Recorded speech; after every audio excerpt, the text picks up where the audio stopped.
what are we doing? But I love the lights. The lights look fantastic behind you. Those are those are great. I've This is the wanted. closest I can get to Zeplin colors. It's good. It does look like Zeppelin color. I thought that, well, I'm not a designer, of course, so to me it looks like the Zeppelin orange. But I'm sure if Palin looked and she would like take the little hex color thing to it and make sure that it's the right one. Awesome, cool. Well, with that, we are live. So hello everybody, welcome on in. Welcome to Design to Dev. My name is Nico here. I am part of the growth and community crew here at Zeplin. I'm our social media manager, and today I am here with Salih. Salih, do you want to go ahead and introduce yourself? Tell us maybe a little fun fact about yourself too. Yeah, okay. My name is Salih. I'm from Turkey. I am one of the product designers at Zeplin. Um, I have a very interesting background. I did studied engineering and then double major in media and visual arts. Then did my master's in design, specifically human-computer interaction and robotics. That's a lot. That is fantastic. It's interesting too that you have a background as an engineer too. Do you think that that's helped you as a designer? Is that something that you would recommend for other designers to do, is to learn more about code, or what's your opinion on that? I feel like it helped me a lot. Not just like coding part or the principles that you're learning or like the softwares that you're learning as an engineer, but more like a thinking style. I feel like I do have this uh, practical steps that I usually follow, and I feel like these are highly coming from my engineering background. That is really helpful for me to like, if you have a problem, like how I can solve that problem. These kind of questions, like I feel like I am capable of answering them with that educational background. I'm not sure, but yeah, this is my assumption. That's awesome. I love that. I love how you can think on like both sides of it too. Cause I feel like sometimes, specifically for me, I think of things a lot of like, okay, how would I approach this from social? But you can think about it from two sides of the same coin, which is awesome. So I'm excited to hear that too. Cause I feel like that also connects a lot to Zeppelin, the product itself too, Yeah. of, trying to like think of it from both sides of like, okay, this is a shared space. You are that shared space for design and engineering. So that's awesome. Awesome to know. Yeah. So yeah, could you tell us a little bit about like what you're working on now? What does your day to day usually look like? Um, so right now I'm working on the our new designs. So there will be a fresh Zeppelin looking coming soon. So stay tuned. Um, my day-to-day life. I still live in a dorm. This is really funny, but this is my dorm room. So I live in a place called International House. There are lots of international students here, Mm. and I feel super um, socially stimulated. So like usually after I'm done with the work, I spend time with socializing with my friends or do things or participate things happening in the dorm. So yeah, this is like how my day-to-day life looks. That's awesome. Very cool. Very cool. I think I remember too. You have a few design books too. Are they like with you anywhere? I was trying to see like behind if you have them up or anything, but I remember you showed me one time before some Okay, some of the design books that you. grab some of them. So this is like not really a design book, but I really like. I am a very visual person. I like um, looking like pictures and other kind of stuff. So this is a book from Pixar. It's like 20 years of Mm. animation, and it includes lots of like drawings from um, their shows. Um, they're also like environmental design stuff. So Ooh. it's like highly visual book that I have it here. I also do have another one. It's called Creative Selection. It is a gift from one of my dearest friend who works at Apple. So it kind of tells the story behind an engineer designer. I would say like how he come up with some solutions for Apple. So it's more like an autobiography. That's awesome. That and it connects a lot really well too with some of the discourse and conversation that's been happening just overall on social media about the design engineer. So that's really interesting that you bring that up. We'll have to try to get that like the Amazon link or something from you too, so we can post about it later. That's awesome though. I love to see that. I love to know that you're a more visual person as a designer. That's a fantastic quality, of course. What are some of the core beliefs or experiences that maybe shaped you as a designer? Hmm. Hmm. I feel like, so I'm from a very small city in Turkey. And when I was a kid, I'm not gonna tell like a sad background story, but when I was a kid, I always see that limitations, like playing a big role in my life. Like there were like some resource limitations, there were like some knowledge limitations, and I always like try to be a dreamer, try to like push that boundaries and like limitations, and imagine myself being in like a different place, learning something new. And I can see that like belief kind of motivate me a lot during my choices and my life. And I feel like that's core belief is kind of something that keeps me alive. Like not like being happy with the answer of like, oh, you can't, or it cannot. So I think this is my core belief. Yeah, I love everything that. can be happen if you I believe. love that. I that it sounds too like your life is like a Pixar movie. You know, you are able to keep that belief in the back of your mind. You're always working towards something, which is amazing. If you had to point to like one thing that you could say would be your inspiration, what would that be? It could be somebody, something. So what would that be for you? I got really inspired by a person when I was studying my bachelor's. He was the he was the main he was the coordinator of a lab that I was working. The lab was for creative ideas, and that professor specifically helped me to kind of like discover my skill set. Before meeting with him, I was more thinking that I'm more suitable in engineering field, and I was kind of like ignoring the part that I'm good also like visual and visual art stuff. But he kind of like showed me the possibilities that actually you can merge together. You can go to a field that kind of like hybrid STEM, which is user experience design and like user interface. So I think I got really inspired by him and his thoughts. Yeah. That's awesome. I've always been very, very jealous of people like you or anybody who's more visually inclined who can make their ideas come to life using something because I am like I feel like design, I don't know, this is just my take where I'm like design is something where you can have it. You just like have the eye for it. You have like a natural talent for it, which is so fun. And I'm always so jealous of that whenever I meet other designers. So that's awesome to know that you were able though to marry those two fields and to find something that works for you. That's awesome. Yeah, but I feel like everyone can actually. I feel like everyone is able to visualize or physicalize the thoughts they have. It's just like the medium changes. For me, I'm good with like using design tools or like pen and paper, but I know like some of my friends were super good with like channeling their thoughts into words, which I'm very terrible at. Okay. Okay.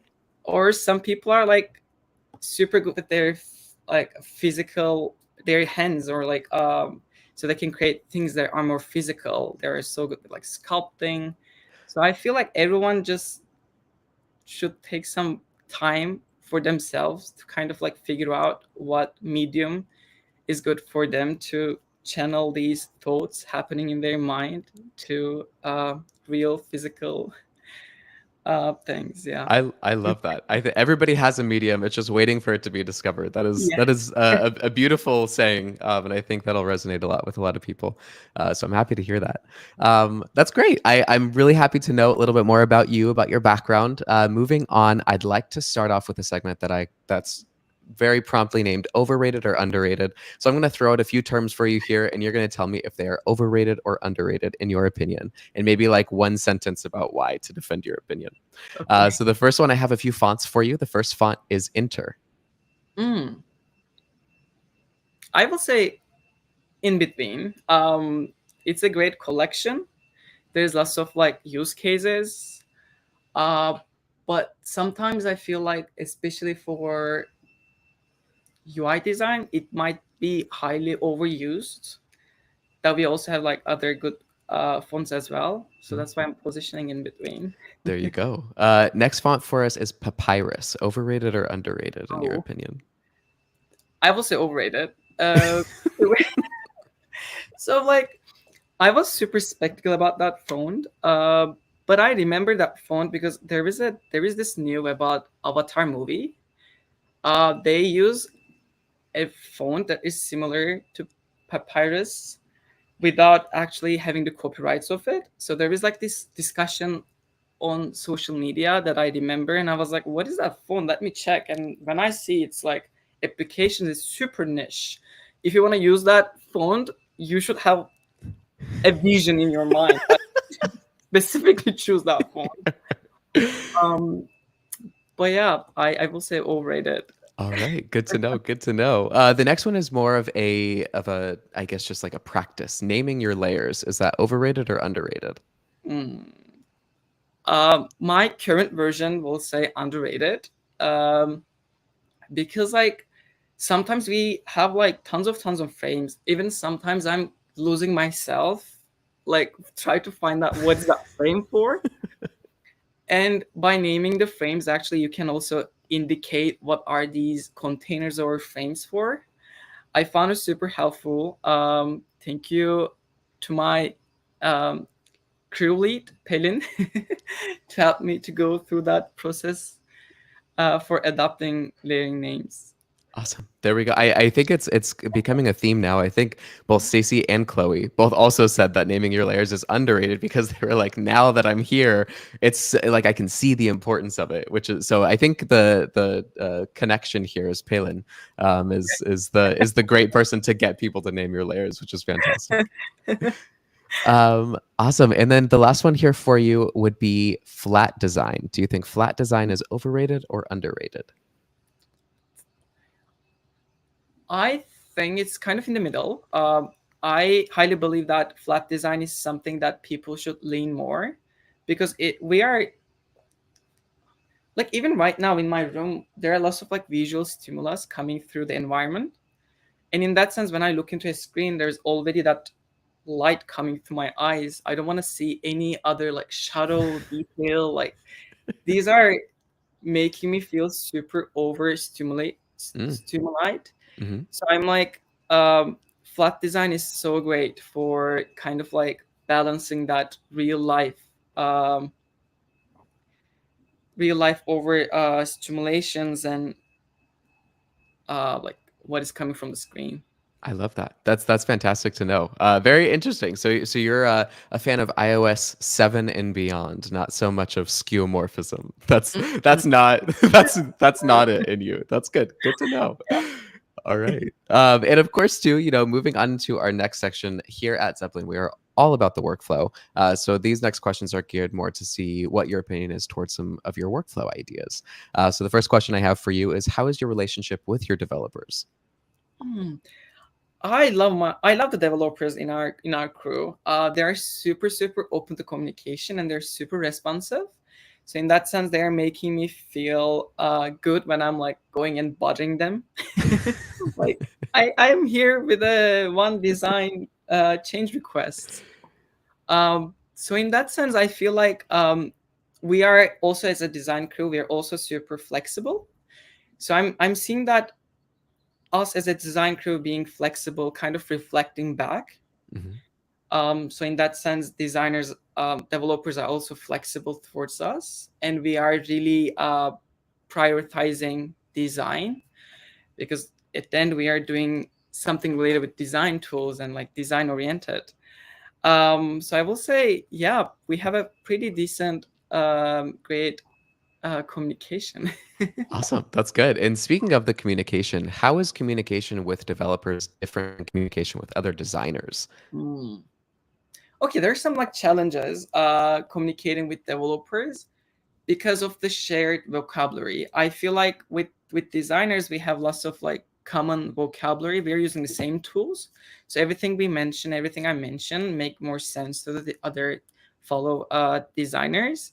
But when I try to communicate the same thing with the same wording to developers, I should be more careful because they're not using the same tool or they don't have the same Mm-hmm. vocabulary as I do.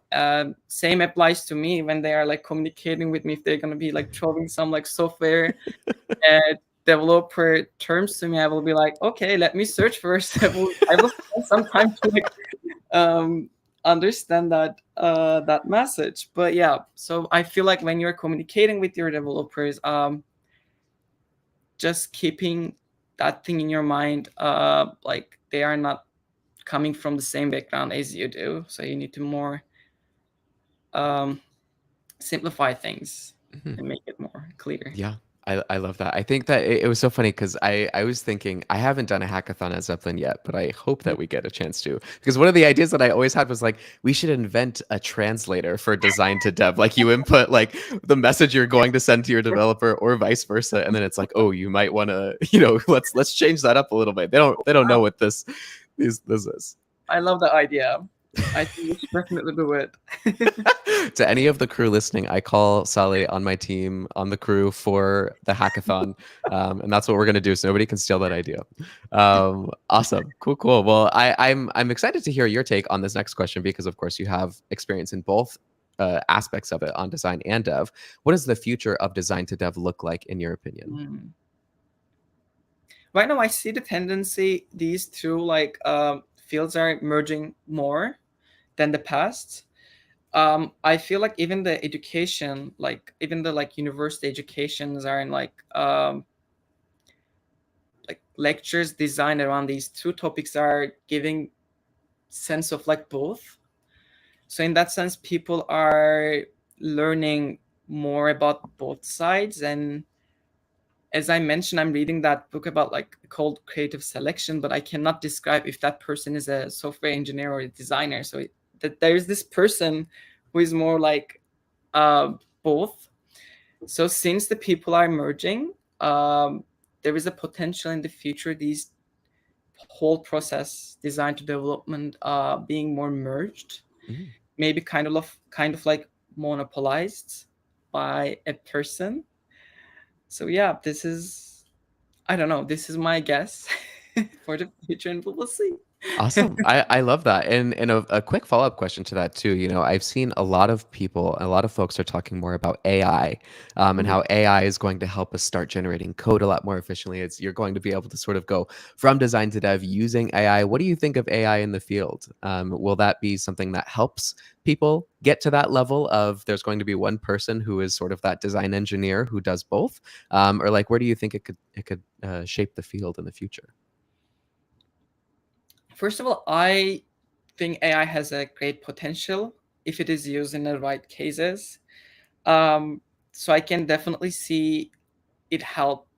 It will help like people more, like designers and developers, to kind of like, let's say I'm doing design. I don't do any like software. I have no idea about like it has been a years me not doing HTML or CSS. So let's imagine I designed something and I use AI kind of as a supportive tool for me to kind of like convert that design into a code, so I can also like have a sense of like how it will be look like from the engineering side. So I can see these kind of like application areas in the future being more dominant and like help. Yeah, at the end, I feel like AI will help us more and more. Awesome. I love that. It's interesting. It's so interesting too because that's been a similar statement or sentiment that's also been said by some of our past guests as well too. Of like AI is going to be great. It's not going to replace us. It's going to help us in the future. Like bring those worlds together. So that's very interesting that there's like that common thread throughout all the folks that we've talked to so far. I love to see it more as something that can help rather than something that's like going to destroy the industry. Like you hear all those horror stories of like AI is going to take my job, but it's good that we're that a lot of the industry seems to be focusing on how can it actually help our processes and make them better. I believe that like it will help, but also maybe I'm believing it because I want to believe it, because I don't want to lose my job in the future. So I'm not sure if I'm biased, but yeah, my guess is it will not replace us. I hope so, but it will help us. Awesome. I love that. I think that's fantastic. My one of my last questions here in our interview segment is sort of related to what we've been talking about and about AI's introduction and code. Do you think designers need to learn how to code? Hmm. I will say not specifically how to code, but if they can have a sense of like some of the coding principles, or even like how they can, for example, inspect a screen, I can help them to debug something. So I was like, I think what I'm suggesting is like learning how code is applicable for a designer, not like just coding from scratch, but Mm. like how they can use that coding part in order to debug something that might be helpful for people. So I don't see a necessity to learn. It's always great to learn it because I feel like it's also helping with your thinking style as well. But yeah. That's good to know because you even touched on that earlier too of like it helps me think of the problem from two different sides, from multiple different angles, which I think is always so valuable. So that's interesting. I love that. I think Chloe said something similar to the effect of anything that can help with that communication between design and developers, and if you know maybe a little bit more some of the terms that they do use, that could make Yeah. that a little easier. Yeah. So that's good to know. Good to know. And then what did the role of a product designer look like versus what people outside of the profession might have thinks that it looks like? This is so funny. So like when I mentioned that I'm a product designer, at Zeplin, people are thinking physical products being designed. Because in our mind, when we say product, we are mostly thinking about the physical products, but not thinking about the digital ones. But nowadays, actually, product designer as a kind of like as a naming convention for the occupation is highly used for digital product designers. Mhm. So when I mention like I'm a product designer, people are thinking that I'm doing like CAD, or I'm doing like architectural, like industrial product design stuff, and I'm like, no, no, the one that you cannot touch, but you can see. You're like, no, it's the software that people use to do the plans for the actual design. Yeah, definitely. What I'm gonna use that. I'm There you go. My one of my next questions for you is if you had to describe what you do to a 5-year-old, how would you describe it? oh, a 5-year old. Probably that person will already using an iPad, because what I'm saying is like 5 years old people are using an iPad. So I'm gonna be saying that like very simply, I'm designing the games, the apps that you're using on your iPad. There you go. That is so funny that you said that because that came up, I think, with Stacy originally, where we were like a 5-year-old, and she was like, a 5-year-old today or a 5-year-old when I was 5 years old, because those are two different 5-year-olds. And I was like, oh my god, yeah, that's good. Yeah, now they have a reference of what technology is. They know what apps are. They they have a good They understanding of it know all. better than I do. My cousin, before he speaks, he was able to like open specific apps and like collect these like eggs and coins in the app, and I'm like, how come you cannot even speak? Like, what do you mean? So yeah. Oh my god, that's great. I hope that as we start to become more technology literate, and the generations now who are coming up start to experience it more, we'll have a greater appreciation for people like product designers who are designing our apps, like the developers who are actually making everything. Because I feel like so often it almost feels like they're overlooked. Do you feel that way too? Like, do you feel that a lot of sometimes people take design and development for granted? Like, what is your take on that?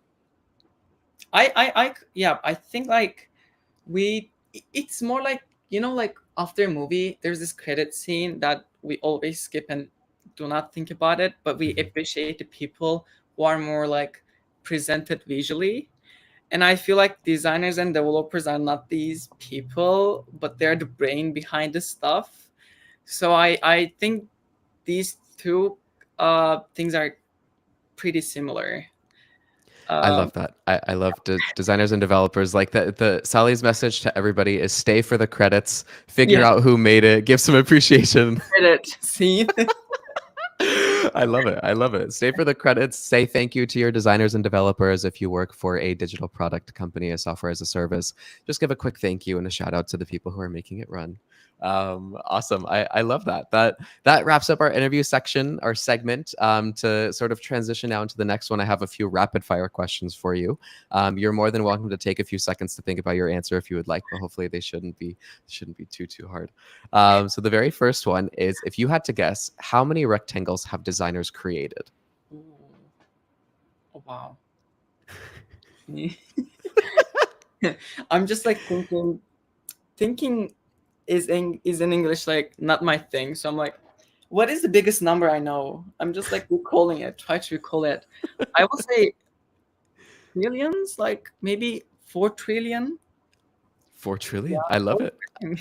I love this the specifics of that too, because I think before they've been like a billion or a few billion, but you're like 4 trillion. Four I'm trillion. This is the biggest number I know. Like I don't know. 4 trillion is the biggest number I know. That's fantastic. That is great. The Price is Right style. I think you might win. I think you might get pretty close to the actual amount if somebody was keeping track. Awesome. I love that. The next question for you is, if you could describe your design to dev process in just 3 words, what would those words be? I will say fast. Um, I don't know a word for it, but I will describe a word. Maybe you know it. So Perfect. like uh things with flows, like it's not flawless. There's some like Mm, flows in the process. sure. So yeah. Okay. Um so there is definitely a place to grow. Hmm. So I will say grow, yeah. Awesome. I love that. And then if you could pick a third one, what would that third one be? Uh Fast growing and I will say responsive. I'm mm, pretty responsive about um, comments and like questions. So yeah, awesome. I love that.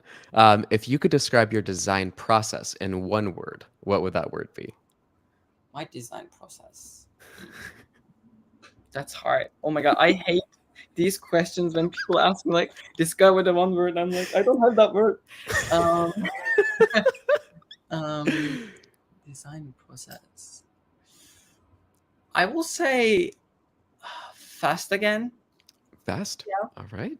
I like it. And then last question during this section, if you could describe yourself in 1 word, what would that word be? Oh, I love that word. I think I'm a dreamer, and I Mm. love going with that word. I like dreaming, daydreaming, night dreaming. But yeah, There that we was go. All right. That is fantastic. A beautiful answer to end our section on here. That brings us to our next section, I think, very well. It's a segment I like to call So You Think You're a Designer. And it's where we ask all of our guests to recreate the Zeppelin logo from scratch in 2 minutes using Microsoft Paint.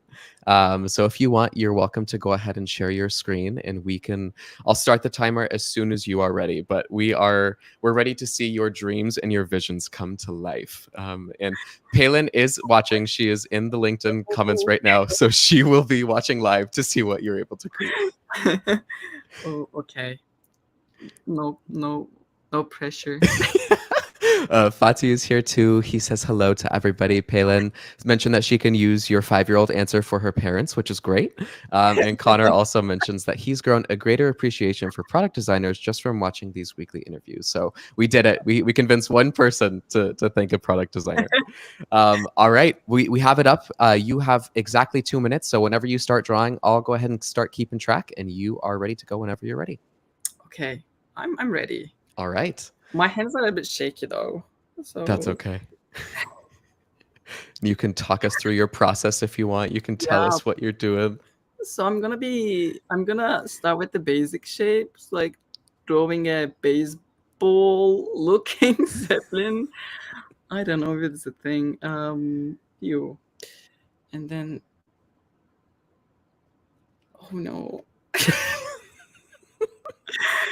Oh no, no, no. Okay, my finger. Okay, I'm at the like I'm using my trackpad and I hit the end and I'm like, what should I do? Bigger than that is like design on hard mode. um, You have 1 minute remaining. 1 minute left. I was also thinking doing some decorative. Oh wait, this is Ooh. not what I'm looking for. Huh, that one is. Ooh. This is Oh, the first time I've seen somebody use these. Oh my gosh. Oh, oh, that's fantastic. it's so far though. Okay, wait. We can Photoshop it. Pew, and then go to that tool. Select this one. Oh no. Oh, I should. Oh my god, I spend more time to doing this than like drawing the whole logo. Um, That is beautiful. You've got about 10 seconds left if you want to do any last additions to your drawing. I know we are so sensitive with this path to be uttered, so I'm just gonna delete. Josh commented, he said, "Is that at 20 degrees? We will go ahead and measure that." And then Palin mentioned that it looks like an avocado. So this is beautiful. And I think we are at time, which is fantastic. This is great. If you can go ahead and export that picture whenever we're done. You don't have to do it right now. You can stop sharing so Okay. we can come back into the channel and say thank you, and do all the fun things. But yeah, once again, Salih, I wanted to thank you so much for your time. This was a fantastic interview. I loved getting to know more about you, about your process, about how much of a dreamer you are. You represent both design and engineering too, which is fantastic to have on our crew. So thank you very much. If you have any last words of wisdom that you'd like to leave our audience, please feel free to do so. Oh, word peace. Thank you for joining that session, and thank you for having me, Nico. It was so much fun. I love it a lot. Good. I'm so happy to hear that. Well, thank you so much again. I really appreciate your time, and I hope everybody has a wonderful rest of your day. And if you are watching and you do want to come onto the show, please feel free to DM me. Always happy to talk and chat with new folks. But thank you again, Salih. I hope you have a wonderful rest of your day, and we'll talk soon. All Thank you. right. Bye, everyone. Goodbye. And I'm gonna go ahead and hit stop here now.